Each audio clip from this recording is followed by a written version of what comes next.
Shebek, o salvador do arco de Elbaf. Elbaf teve um início assim fraquíssimo, com personagens irrelevantes ganhando destaque, enquanto os chapéus de palha mesmo, os mais fracos, foram tirados pra merda como sempre. Com destaque negativo é pro Soap, que supostamente seria o dono do arco. Judiaram até do visual dele, que design ridículo. De interessante teve no máximo o reencontro da Robin com o Sal e a aparição do Gaban velho, que foi legalzinha, mas no final só serviu pra fazerem memes, que ele faz o tchaca-tchaca na buchaca com uma gigante.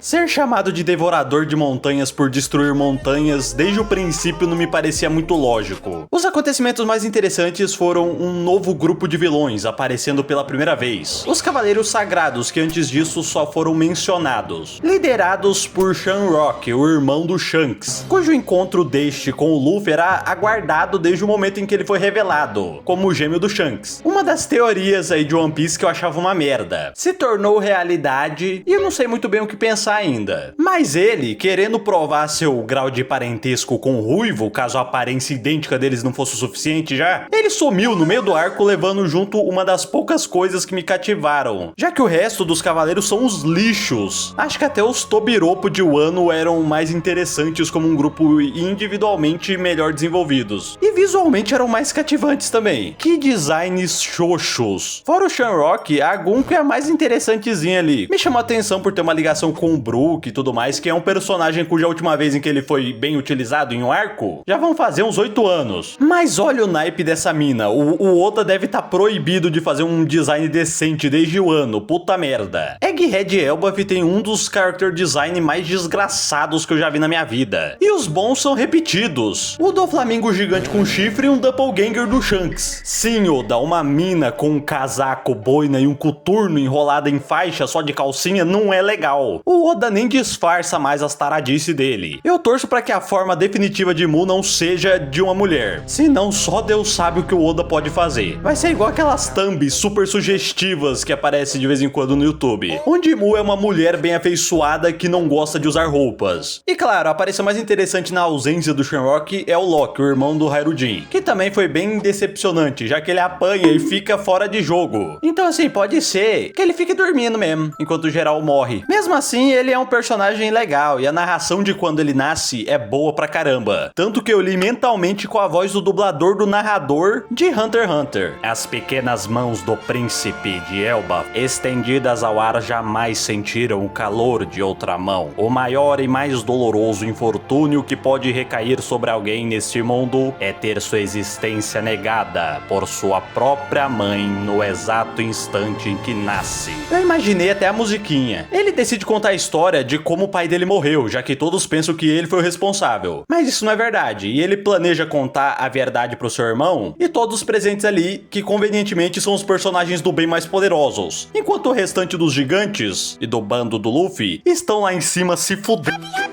Sim, os meus amigos estão apanhando, mas essa é uma bela oportunidade pra mim ficar sentado aqui e ouvir a história da morte de um pai que não é nem o meu. Isso é o que eu pensava, porque o Loki disse que contaria a história do falecimento do rei Harald, seu pai. Mas na realidade ele acabou contando a história do mundo e do universo, já que é a partir dele que nós descobrimos o que de fato aconteceu em God Valley, por exemplo. Um evento mitológico nesse mundo que de fato aconteceu, e o Loki, com seu haki da observação apuradíssimo, consegue contar detalhadamente tudo o que aconteceu nesse evento, mesmo não estando lá. Disso sai algo bom pelo menos, flashback, que é a melhor parte de One Piece. O Oda, se escrevesse só flashback, uma obra inteira que se passa no passado, aí ele ia ser gênio de verdade. E o responsável por salvar esse arco é o flashback de quem? David Flashback. É o brabo, não tem como. Uma figura lendária que liderava grandes piratas da era passada e era tratado como um demônio pelo governo. Mas até aí, ninguém que assistia realmente botava muita fé nisso. Que além de mentirosos, o governo mundial é burro. Como podem ser tão velhos, mas tão burros? Não é exagero. E tudo só piora se você lembrar que eles chamaram Undi, filho do rei dos piratas, e aceitaram Undi, provavelmente o último descendente vivo de Shebek e, mais importante, provavelmente o último descendente vivo de David Jones. Eu vi todos, zerei todo. O maior inimigo de Mu chamou esses dois para serem Shichibukais, enquanto procuravam eles para apagá-los da história. Harald, um rei que anteriormente era um desgramado, porém mudou sua perspectiva após conviver com os humanos e adotou para si como objetivo livrar a raça dos gigantes do estigma violento e fazer do país da guerra um local pacífico, se aliando com o governo. É o que vale a tentativa, né? Ele só é burro, ele não faz por mal. O Loki vai contando como o pai dele morreu, mas começa a história falando da infância do Harald, usando seu haki de observação do passado antes dele sequer estar no saco do pai dele. Basicamente, ele é o filho mais novo, nascido dele com outra nobre, que foi obrigada ali a se casar com Harald, enquanto Hairudin é o filho mais velho e bastardo que Harald teve com a mulher favorita dele, a oficial, tá ligado? Aquela que ele não foi obrigado a meter um bebê nela, diferente da outra que provavelmente até é da família dele. É uma boa explicação pra conjuntivite permanente do Loki. Por conta de ser um gigante ancestral, assim como seu pai, e ter esses olhos estranhos, ele foi visto como amaldiçoado pela própria mãe. E o pai é ausente, então ele cresce revoltado e vira emo, seguindo os passos do seu ídolo, Shebek, que é amigão do Harald, que se trombaram uma vez lá em Mary Joyce enquanto o Harald tava lambendo as bolas dos Tiranos e o Shebek tava regibeitando o Imu, daí eles viraram brode. A aparência do Shebek foi revelada junto com a informação de que ele é o pai do Teach, numa nota de rodapé ali, dentro de parênteses, como se fosse a informação menos relevante, e realmente é, pra você ver o quão absurdo é esse painel. Eles vão ficando ali cada vez mais brothers, mas eles têm ideias divergentes sobre o mundo. E o Shebek é o cabra supremo do arco, porque ele é basicamente um Luffy mais velho. Por exemplo, ele rouba da caridade e você pensa que ele é um monstro, como nas lendas espalhadas pela marinha. Mas na verdade aquela instituição era corrupta e recebia aquele dinheiro, mas nunca ajudou ninguém. Isso passa a mesma vibe do Luffy roubando o ouro que já era dele lá em Skypiea. Na verdade o Shebek me lembra mais a essência do personagem do Luffy do que o próprio Luffy atualmente, já que o Shebek tinha essa facilidade para criar laços e aceitava qualquer um no seu bando, mesmo que fossem pessoas completamente questionáveis, lembrando bastante o Luffy do pré-time skip. O Shebek, montando esse bando, inventou o preconceito 2. É impossível você olhar para qualquer integrante e não pensar que ele vai tentar apunhalar o Shebek. O cara, ele é forte pra caramba. Esse é o único motivo dele conseguir pregar o zóio à noite. A grande diferença do Luffy é que o Shebek não é assexual e meteu um boneco no mundo, originando os eventos de God Valley. Claro, metade da treta foi pra salvar a Shaki, a mulher mais formosa da era passada e também a mais próxima de ser uma esposa pro Rayleigh, que não liga dele ficar fora por anos apostando e pegando garotas com idade pra serem netas dele. Mas isso aí só é sidequest dos tarados indo atrás de rabo de saia, e sidequest do Garp indo atrás do rabo do Roger. A missão principal mesmo é do brabo, Shebek, indo resgatar a sua família das garras do governo mundial. Esse homem, além de trazer consigo revelações sobre um dos eventos mais importantes e aguardados da obra, que foi God Valley ali com a parceria do Roger com o Garp pra derrotá-lo, onde descobrimos que na verdade o Shebek foi dominado pelo poder de Mu e por isso pediu para que seus rivais o matassem, aliviando a barra dos dois, que desde que esse embate foi mencionado pela primeira vez, esses dois aí não estavam com uma fama muito boa aí, de protetores de escravagistas, mas a barra deles foi limpa. E o Shebek ele não erra nunca, pelo menos não quando está no controle de suas próprias ações, já que bom, Oda meteu um poder absurdo capaz de controlar alguém, um alguém tão forte quanto o Shebek. Esse é o poder de Mu, do Miiverse. Ele consegue transformar as pessoas em demônios e controlar elas. Mal posso esperar pela desculpa mais conveniente possível desse poder não funcionar em algum personagem importante. Eu tô triste, realmente triste. Não somente pela morte do Shebek, que se revelou aí como um dos personagens mais legais, com algumas das interações mais legais, com as versões ali mais jovens de vários personagens que nós já conhecíamos. Não só por isso, mas também porque tá acabando o flashback. Querendo ou não, uma hora ou outra vamos voltar pra Elbaf, nos tempos atuais, pra enfrentar os Cavaleiros Sagrados, que se pá é uma das merdas menos cativantes de toda a obra. Mano, pra isso daqui ficar interessante é só se o Shanks aparecer ou se o Shamrock voltar. Descanse em paz, Shrek. Obrigado por tornar Elbaf um pouco mais desinteressante e tudo mais, e ser um dos melhores personagens de One Piece. Muito legal. Dá like e Oda, acaba logo esse mangá, pelo amor de Deus. Já deu. Obrigado, membros, pelo apoio. Luan Desejo, Raitese, Wesley Teologia Sistemática, Otto Wilson, Frost, Fácilos, Cronos, Caio, Órgão e Música Limitada e Douglas Páscoa. Até mais, se cuidem todos. Au revoir.